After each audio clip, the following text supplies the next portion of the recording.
তো দেখো এত রোদ্দুর, আমার চোখে মুখে এসে রোদ্দুরটা পড়ছে।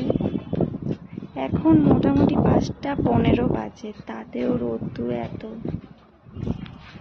তো বিকালবেলা এখন আমি ছাদে এসেছি, কি করব, ঘরে খুঁজে পাচ্ছিলাম না, তাই একটু ছাদে এলাম।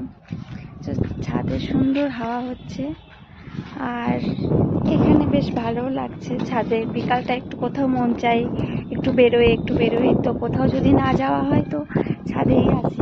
এখানে ফুলগুলো দেখো কি সুন্দর হয়েছে।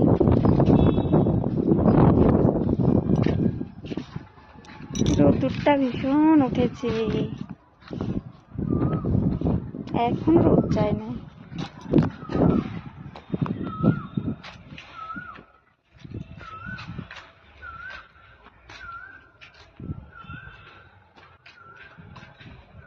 তো চলো টাটা।